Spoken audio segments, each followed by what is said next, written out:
I'll be showing you how to use Combinatoric Calculator. So this is an application for computing the permutation and combination of n objects taken R at a time, and you can always download it free in App Store. So let's start. Open the app, click Start. Now let's talk about the options that we have. The first option is how many elements are selected. We have two options. If you choose all, that means you are choosing all the elements of the given universal set. If you choose a random sample, that means you're just simply choosing a certain random number of elements in the given universal set. Now, next option, does the sequence play a role? Sequence here means order or arrangement. If you will choose yes, that is for permutation. That means order is important. If you will choose no, that is for combination. That means order is not important. Now, the next option that we have is, can element occur several times? Several times here answers the question, how many times does an element occur in a given situation? So, if you will choose yes, that means an element occurs with repetition. If you will choose no, that means it has no repetitions. So yes with repetition, no without repetition. Now if you will click result, it will give you the formula that is exactly for the options that you've chosen from the three options. Okay, and then fill the needed information to solve the given problem. So let's start. Let's have an example. Say how many elements. Let's choose all. Now if you will click all, sequence will not be accessible. Okay, so next, can an element occur several times? Let's choose yes. And then click result. Okay, as you can see, this is a permutation with repetition. Or in our previous lesson, we call it distinguishable permutation. So let's have an example. Say we need to find the number of arrangement in the word mathematics. So mathematics has 11 letters. So n is 11. That is the total number of elements in the given universal set. Now next, say the letter M appears 2 times. So that is 2 times. The letter A as well, 2 times. And letter T, 2 times. And that's it. Now, if we will click the calculation option here, it will give us the answer that we need. So, let's click calculation.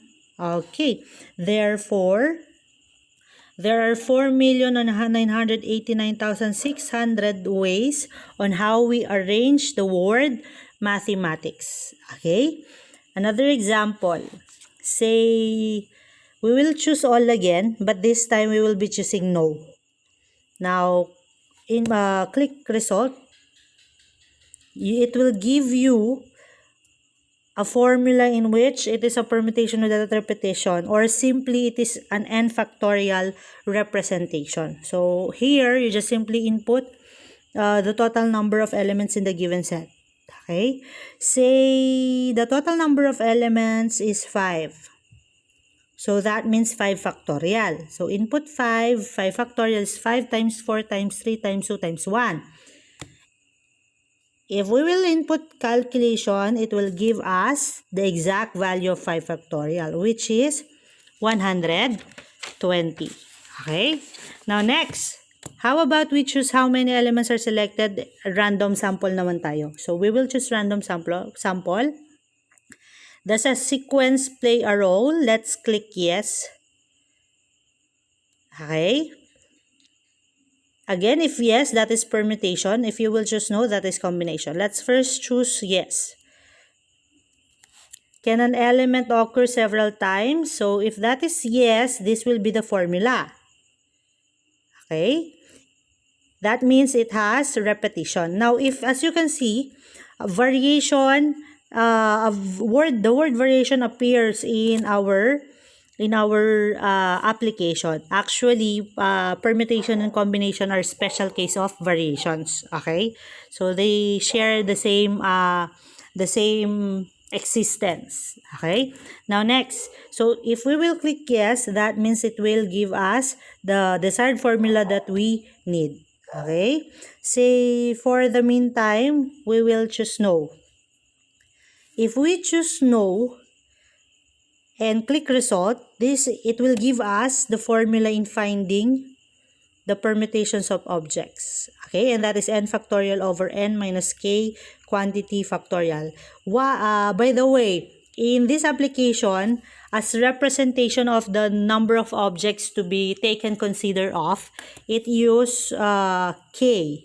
Anyway, k and r are all representations for the unknown. So they share the same purpose.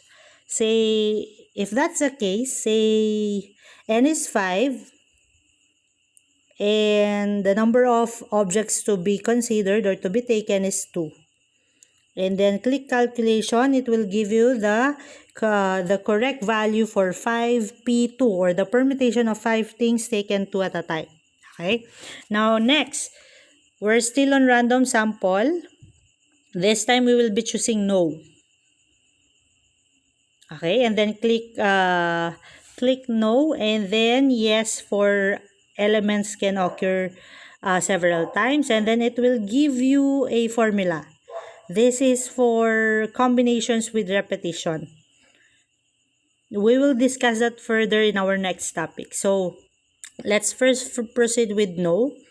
Click result. It will give you the combination formula, which is equal to n factorial over n minus k quantity factorial times k factorial. Okay, let's say same element tayo, say 5 and 2. Okay, and then calculation.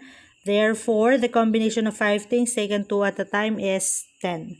Okay, so that's it. This app will aid you in computing the permutation and combination of n objects taken r at a time. So this is very helpful and handy if in case you do not have a scientific calculator.